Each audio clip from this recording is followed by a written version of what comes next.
அண்ணாமலையார் கரோகரா. இன்னைக்கு பிரதோஷம். நந்தி பகவானை வழிபடுங்க, இறைவனோட அருளை பெறுங்க.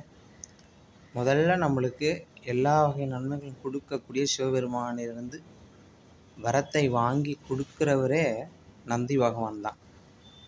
அப்படின்ற பட்சத்தில் இன்னைக்கு பிரதோஷன்ற பட்சத்தில் நம்ம நந்தி பகவானை வழிபட்டு அவருடைய அபிஷேக சாமான்களை நம்ம வாங்கி கொடுத்து அதை நன்மை நம்ம முதல்ல பெறணும். நம்ம அவர்கிட்ட முதல்ல உத்தரவு வாங்கினா தான் அதுக்கப்புறம் சிவபெருமான்கிட்டே நம்ம உத்தரவு வாங்க முடியும்.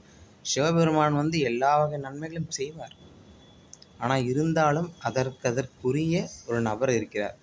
அவர் இது சரிதான், இவங்க கேட்குற கோரிக்கை சரிதான் அப்படின்னு ஒரு உத்தரவு கொடுத்தாதான் அந்த சிவபெருமான் வழி நடத்துவார். அதனால் நந்தி பகவானை வழிபடுங்க, இறைவனோட பெறுங்க.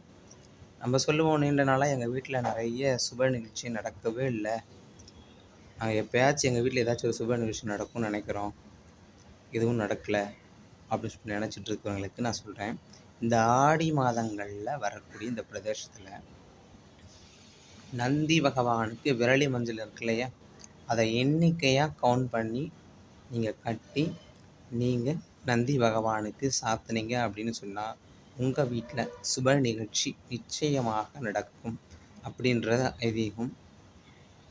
நந்தி பகவானை மனமுருகி நீங்கள் வேண்டிங்கன்னா நிச்சயமாக அவர் ஒரு குழந்தை மாதிரி அவரை தடவி கொடுத்து நீங்கள் அவர்கிட்ட நீங்கள் உங்களுடைய மனசை விட்டு நன்மைகளில் நீங்கள் பேசுங்க அப்படின்னு சொன்னால் அது நிச்சயமாக சிவபெருமான் காதுக்கு அவர் எடுத்துகிட்டு போய் உங்களுக்கு அந்த நன்மைகள் மிக விரைவிலே நடக்கக்கூடிய செய்வார். அண்ணாமலையாருக்கு அரோகரா.